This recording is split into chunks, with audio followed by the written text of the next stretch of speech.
Serenity Gardens. A false paradise. Serenity Gardens was a symphony of manicured lawns and precisely trimmed hedges. Each house, a pastel-colored echo of the next, stood in obedient alignment. Bird feeders, each approved by the HOA Architectural Committee, hung from perfectly symmetrical branches. Even the air seemed filtered, scrubbed clean of anything remotely unpleasant. Mrs. Abernathy, in her regulation-approved floral dress, watered her petunias with a hose designed to emit a fine, almost mist-like spray. It was, on the surface, paradise. But paradise came with a price. Rules. A thick, laminated book of them, detailing everything from acceptable mailbox designs to the precise shade of beige permissible for exterior paint. Residents whispered of fines levied for rogue dandelions and the dreaded, unsightly placement of holiday decorations. The iron fist of the HOA ruled supreme, maintaining the illusion of perfection with ruthless efficiency. 9:17 a.m. The illusion cracked. The 911 call came in a choked sob. He collapsed. "My husband, Mr. Henderson. He's not breathing, I think." Serenity Gardens, Unit 4B. "Please hurry." Sarah Ramirez slammed her coffee mug down, the lukewarm liquid sloshing onto the dispatch console. Her partner, Miguel, was already grabbing their jump bags. "Henderson, for B, Serenity Gardens. Cardiac arrest, let's move." His voice was all business, honed sharp by years on the job. The siren whined as they tore through the morning traffic, Sarah mentally mapping the route. Serenity Gardens. She knew the place. It was known for its tranquility and its peculiarities. She'd heard stories from other crews, overly zealous security guards, labyrinthine streets designed to discourage through traffic, and an HOA that treated ambulances like errant lawn sprinklers. "Remember the memo about Serenity Gardens?" Miguel said, adjusting the rearview mirror. "HOA security is particular. They've been cracking down on unauthorized vehicles within the community." Sarah gritted her teeth. "Particular?" "Miguel, someone's not breathing. We don't have time for their garden party rules." Her hands tightened on her lap. The weight of the jump bag suddenly felt heavier as they approached the entrance. A wrought iron gate swung open, revealing a pristine landscape. A security guard, clad in a navy blue uniform and a distinctly unfriendly expression, stood rigidly at attention. He held up a hand, halting the ambulance. "Serenity Gardens Private Security. State your business." His voice was clipped, devoid of warmth. Sarah leaned out the window, her patience already fraying. "We have a cardiac arrest at 4B. Every second counts." The guard consulted a clipboard, his movements slow and deliberate. "Address confirmed.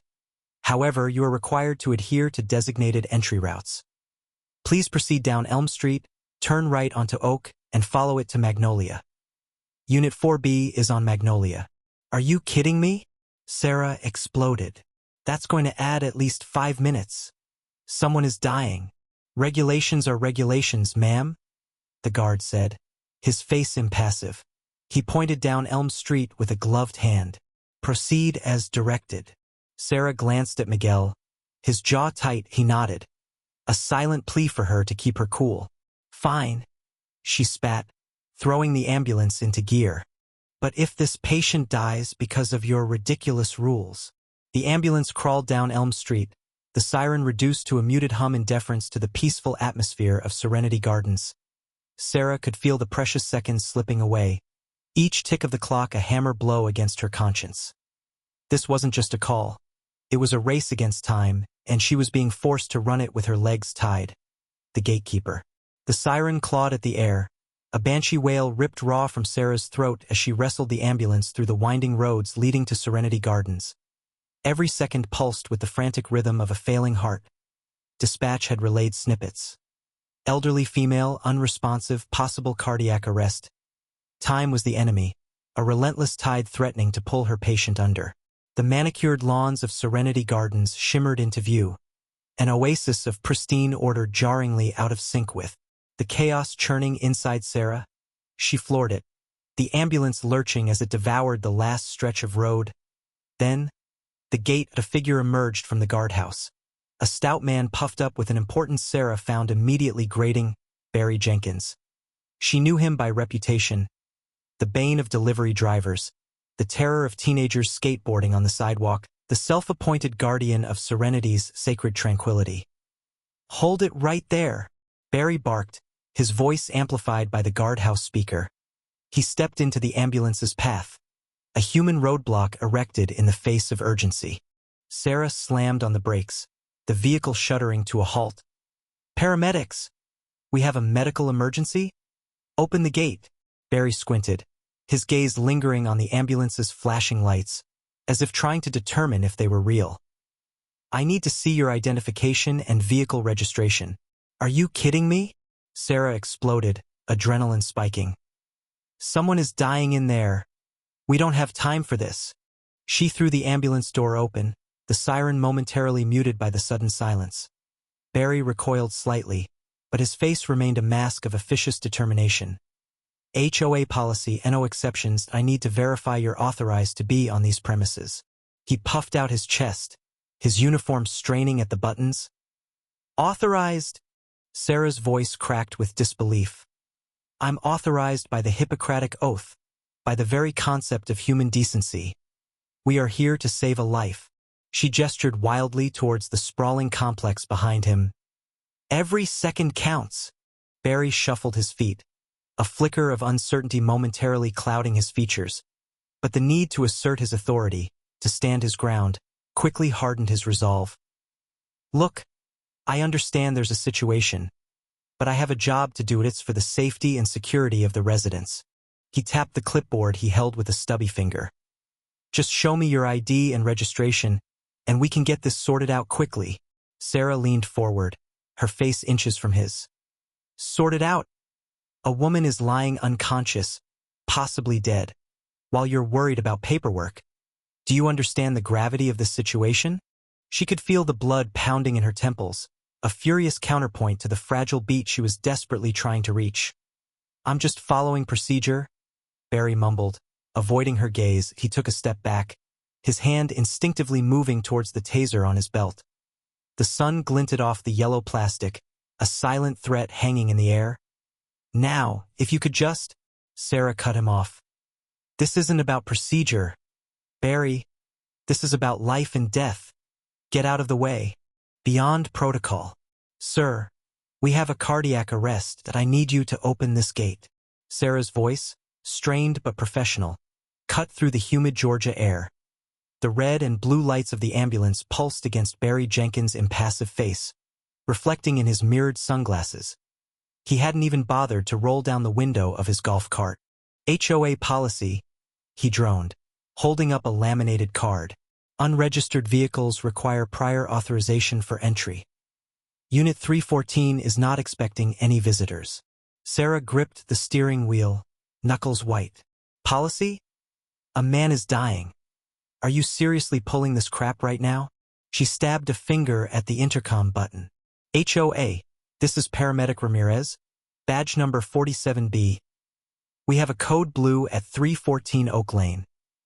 We need immediate access." Silence crackled from the speaker.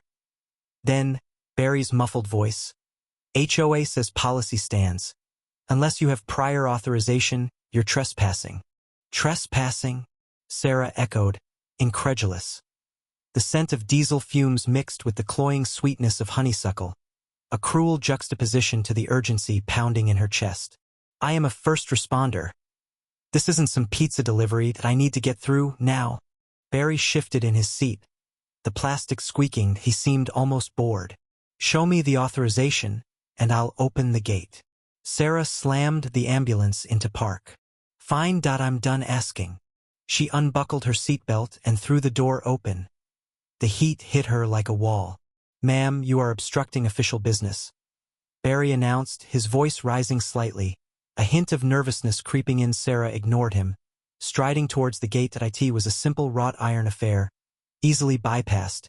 She reached for the latch, ready to climb over. "Stop right there." Barry's voice cracked. He fumbled under his seat and emerged with a yellow taser. The buzzing whine filled the air, a sound that instantly froze Sarah in her tracks. "Are you out of your mind?" she yelled, backing away slightly. "You can't use that on me. Trespassing on private property. Unauthorized access. I am authorized to use necessary force, Barry recited, his face flushed. The taser trembled in his hand. Sarah took a step forward, defiance hardening her features. I'm saving a life. You think some stupid rule is more important than a human being? Stand down. Ma'am, that I'm giving you one last warning. She stared him down, her eyes burning with fury. Go to hell. And then, she lunged, reaching for the gate latch once more. The world exploded in white-hot pain. Sarah screamed, every muscle in her body seizing as electricity coursed through her. She crumpled to the asphalt, the taste of blood filling her mouth. The buzzing stopped. The silence that followed was deafening, broken only by her ragged breaths and the distant chirping of crickets. Above her, the red and blue lights danced uselessly against the backdrop of the manicured lawns and perfectly symmetrical houses. The scent of honeysuckle seemed to mock her. She could only think of the man on the other side of the gate, the man who was now running out of time, seconds lost. Consciousness returned in a slow, agonizing crawl. The coppery tang of blood filled Sarah Ramirez's mouth, the rough grain of asphalt biting into her skin.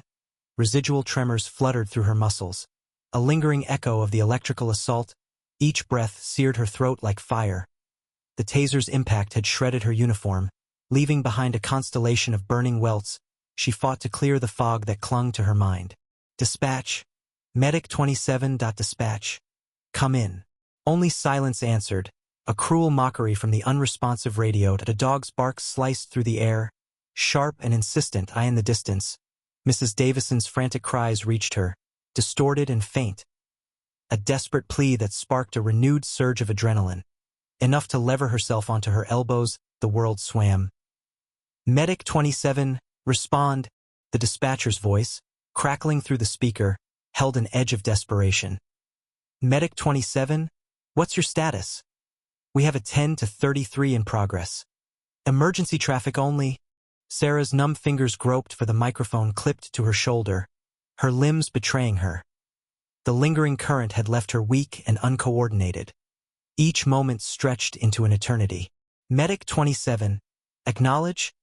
Possible assault on an emergency responder. Yo, you copy? Respond. The dispatcher's usual calm had shattered, replaced by raw, unfiltered panic. At a T-dispatch. Maria Rodriguez slammed her fist against the console, the sound echoing in the tense room. Damn it, Sarah! Answer! The GPS beacon for Medic 27 remained stubbornly fixed on Crestwood Drive, the Davison residence. But from Sarah, only static. Maria grabbed the citywide microphone, her voice ringing with a newfound urgency. All units, be advised, we have a possible downed paramedic. Medic 27 is unresponsive at 14 Crestwood Drive. Immediate backup and law enforcement requested. Possible 10 to 33 in progress. Priority 1. A chorus of voices erupted, a wave of acknowledgments flooding the airwaves. Units reported their locations, estimated arrival times. But time itself seemed to slow, each second an agonizing drag. A chill of foreboding settled over Maria. Dispatch to Medic 32. Maria directed, her voice tight but steady. You're the closest. Reroute to 14 Crestwood Drive. Possible downed paramedic, priority 1. And? The original medical call is still active. Elderly female, possible cardiac arrest. Get there ASAP. Be careful. Medic 32 acknowledged, their sirens screaming even as they peeled away from the intersection. Maria watched the small icon representing their unit veer sharply, heading towards the nightmare unfolding on Crestwood Drive.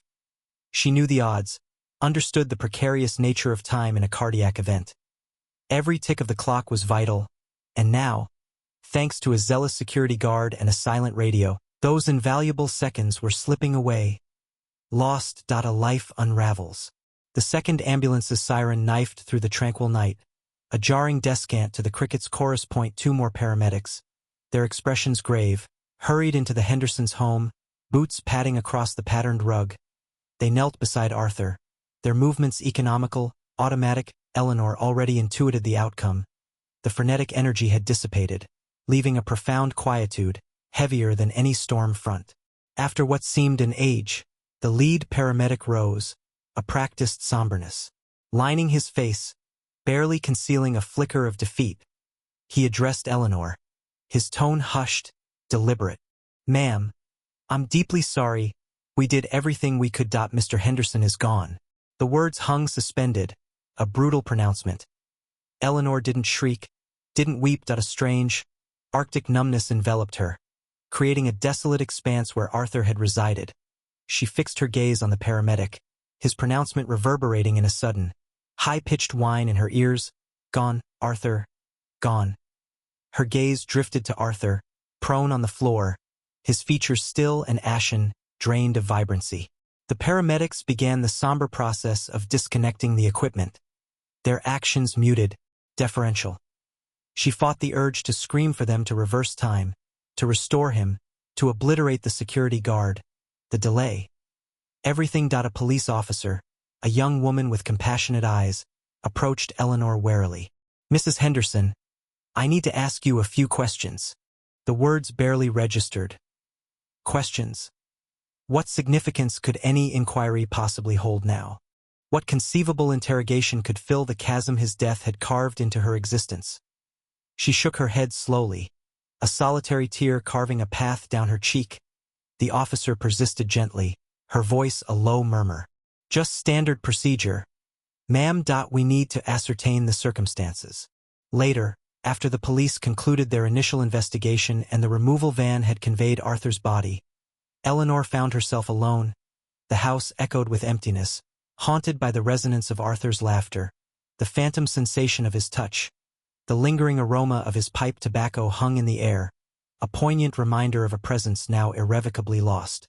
She drifted to the window and surveyed the manicured lawns of the homeowners association, the immaculate walkways, the cookie-cutter houses. This community, this sanctuary Arthur had prized, had failed him.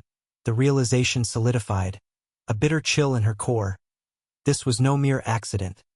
This was a consequence for which someone would atone. The tears finally erupted, a deluge of anguish and fury that racked her weakened frame. Yet, beneath the grief, a steely determination began to take root. They had taken Arthur. They had robbed her of her life. And she would exact retribution.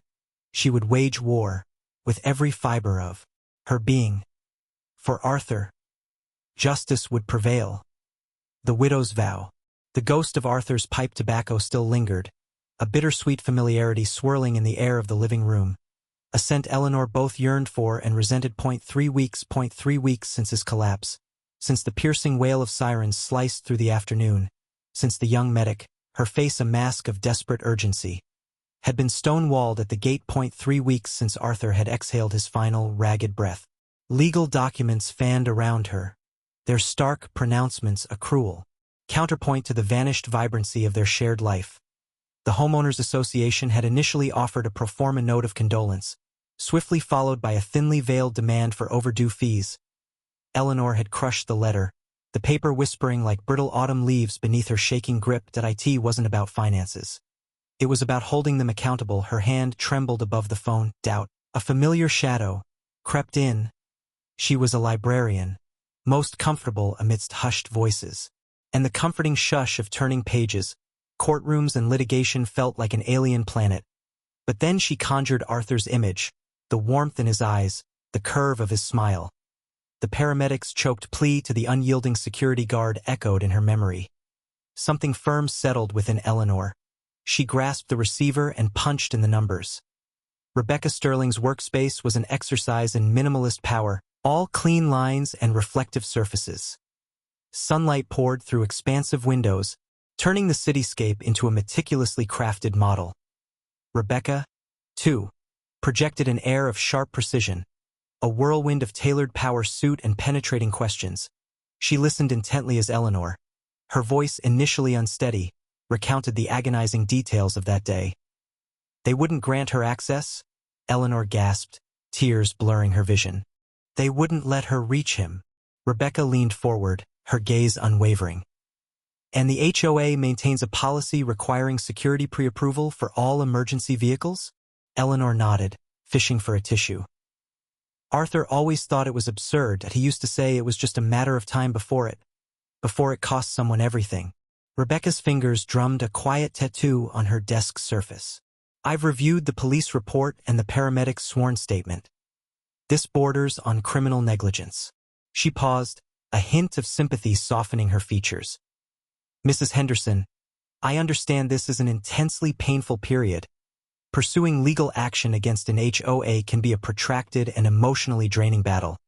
Are you prepared to commit to that? Eleanor straightened, the sharp edge of grief briefly yielding to a burgeoning resolve. My Arthur never backed down from what he believed was right. No matter how daunting the odds, I owe him this, I owe it to that young woman who tried so hard. And I owe it to anyone else who might fall victim to their callous disregard. She met Rebecca's sharp gaze directly, her voice gaining strength. I'm ready to take them on. A spark of something akin to respect flickered in Rebecca's eyes. Then we will I believe we have a compelling case. The HOA's regulations demonstrably obstructed the provision of urgent medical care, directly contributing to your husband's demise. We'll be arguing negligence, wrongful death, and seeking substantial punitive damages to ensure policy change is enacted swiftly. I'll need everything. Documents, emails, anything pertaining to the HOA's gate procedures. She rose, extending a firm hand. Let's begin, Mrs. Henderson. We have much to accomplish. Exposing Serenity. The thick packet felt substantial in Rebecca's hands, each page a brick in the wall she was building against Serenity Falls. She watched the clerk stamp the documents, the rhythmic thud a drumbeat announcing the start of the war. Sterling versus Serenity Falls Homeowners Association, Jenkins Security Services, and Barry Jenkins individually, the clerk droned, filing it away. Rebecca felt a grim satisfaction that it was out of her hands now, in the hands of the court, the press, and hopefully, justice. Within hours, the digital world was ablaze. The local news site picked up the story. The headline stark: HOA guard tasers paramedic, patient dies, lawsuit filed. The article detailed the incident, carefully laying out Eleanor's frantic call for help, Barry's overzealous actions, and Mr. Davison's tragic death. Then came the real bombshell.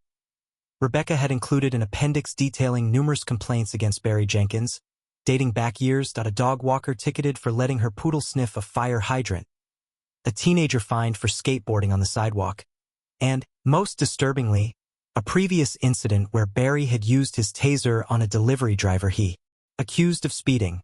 None of those incidents had resulted in lawsuits, dismissed as minor infractions or settled quietly.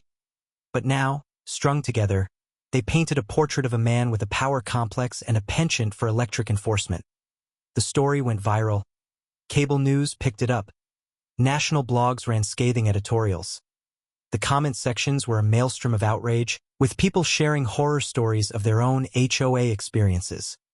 Inside the Serenity Falls clubhouse, the atmosphere was less digital, more visceral.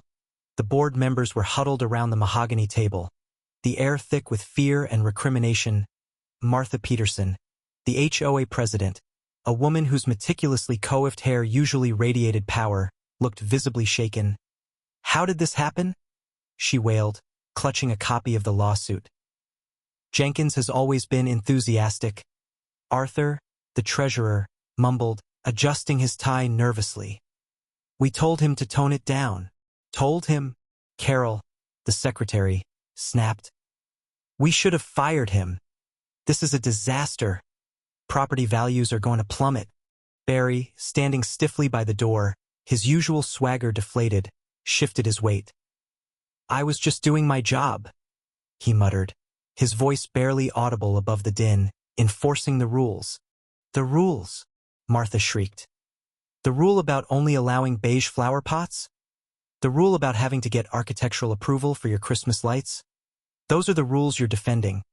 Because those are the rules that are making us look like a bunch of tyrannical busybodies on national television. The news report playing silently on the wall-mounted screen showed a graphic of the Serenity Falls logo morphing into a clenched fist holding a taser. The caption read, Serenity Falls, a community or a cage? Arthur cleared his throat. We need a PR firm, and a lawyer. A really, really good lawyer. He glanced nervously at Barry, who was now staring blankly at the floor. The silence that followed was broken only by the low hum of the television, a constant reminder of the storm they had unleashed. Outside, the manicured lawns of Serenity Falls looked anything but serene. justice for Arthur. The courtroom air hung thick with anticipation, a stark contrast to the sterile efficiency Rebecca Sterling usually preferred. Eleanor sat beside her, a fragile bird amidst the legal eagles, her knuckles white as she gripped the worn handbag on her lap. Rebecca placed a reassuring hand over Eleanor's, feeling the tremor that ran through her. "Ready?" she murmured. Eleanor gave a small, shaky nod. The bailiff's voice boomed, calling the court to order as the judge entered. A hush fell over the room. Rebecca rose, smoothing the skirt of her navy suit. She would paint a picture for the jury, a picture of negligence and callous disregard. The defendant, the Willow Creek Homeowners Association, through their agent, Barry Jenkins, demonstrated a shocking disregard for human life. Rebecca stated, her voice clear and resonant. Their actions on the evening of July 14th directly contributed to the death of Arthur Henderson. A beloved husband, father, and grandfather, we will prove that the delay caused by Mr. Jenkins' unlawful detainment of paramedic Sarah Ramirez sealed Arthur Henderson's fate. The HOA's lawyer, a man named Davies, rose to his feet, a smug smile playing on his lips. We contend that Mr. Jenkins acted within his authority to protect the residents of Willow Creek. The plaintiff's narrative is riddled with exaggerations, and we will demonstrate that Arthur Henderson's tragic passing was due to pre-existing conditions, not any alleged delay. Rebecca called Sarah Ramirez to the stand. Sarah, still bearing the faint scar of the taser on her arm, walked with a slight limp. Her testimony was delivered in a soft, but firm voice. She described the urgency of the call, the struggle to get through the gate, and the searing pain of the taser. She recounted every second lost, every plea ignored. When asked about the potential impact of the delay, her voice broke. Every second counts in a cardiac arrest. Every second. Barry Jenkins was next. The bluster he had displayed in the deposition had evaporated, replaced by a nervous twitch in his left eye. Under Rebecca's sharp questioning, his justifications crumbled. He stammered, contradicted himself, and ultimately admitted he hadn't followed protocol. He claimed he was just following orders, but couldn't produce any documentation to support his claim. Rebecca pounced, highlighting the lack of training, the absence of clear instructions, and the sheer recklessness of his actions. She showed him the security manual and asked him to point to the section that justified his actions. He fidgeted, unable to answer from the gallery. A collective murmur arose. Rebecca could feel the shift in the room, the growing tide of public opinion turning against the HOA. The faces of the Willow Creek residents, previously confident and dismissive, now bore expressions of unease and doubt. Eleanor, her eyes fixed on Barry, sat a little straighter, a flicker of something akin to hope in her gaze. The fight was far from over, but for the first time, justice for Arthur felt within reach. Aftermath and reform. The word liable hung in the air, a heavy, resonant thrum that vibrated through the courtroom. Eleanor Henderson barely registered the form in finishing the sentence. The HOA was liable. She felt a strange detachment, as if watching the scene unfold from a distance around her. A low murmur rippled through the gallery. Her lawyer, Miss Sterling, squeezed her hand, a small, reassuring gesture. Later, after the press had swarmed and dissipated, and the hollow congratulations had faded, Eleanor sat alone. In her quiet living room, a cup of lukewarm tea untouched on the table. The settlement was substantial, enough to ensure she never had to worry about money again. But Arthur was still gone. The money couldn't bring back his laughter, his gentle teasing, the way he used to hum off-key while watering the garden. What was justice? Really? Just a word, a hollow echo in the face of such profound loss. The news of the verdict sent shockwaves through the HOA. Panic morphed into a desperate scramble for damage control. The first casualty was the security company. Their contract was terminated with immediate effect, but that was just the beginning. The HOA board, under the relentless scrutiny of the media and its own terrified residents, initiated a complete overhaul of its policies. New regulations regarding emergency access were drafted and implemented.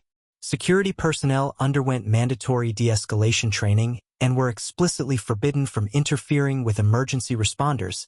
A dedicated emergency access protocol was established, ensuring that paramedics and other first responders had immediate and unimpeded access to all properties within the community. Sarah Ramirez, still bearing the faint, puckered scar on her arm and a persistent limp, became a powerful advocate for these changes. She spoke at town hall meetings, her voice clear and unwavering, recounting the events of that terrible day. The initial fear and anger she had felt had solidified into a steely determination. "It's not enough to say never again," she told the newly formed HOA Committee on Emergency Procedures. "We need to build systems, create protocols, train personnel, so that never again is more than just a platitude. We need to make it a reality." She pushed for regular drills, for clear communication channels between security and local emergency services, and for a complete review of all HOA regulations that might impede access for first responders. The HOA, stung by the verdict and desperate to regain public trust, listened. They implemented her suggestions one by one with surprising alacrity. Eleanor, watching Sarah speak on the local news, felt a flicker of something that felt almost like hope. Maybe, just maybe, Arthur's death wouldn't be entirely in vain. Maybe it would spark a change, a shift towards compassion and common sense, that would save lives in the future. She knew she would never truly heal, the wound was too deep, but perhaps she could find a way to live with the pain, to channel it into something positive. Perhaps, in the aftermath of tragedy, a form of reform was possible.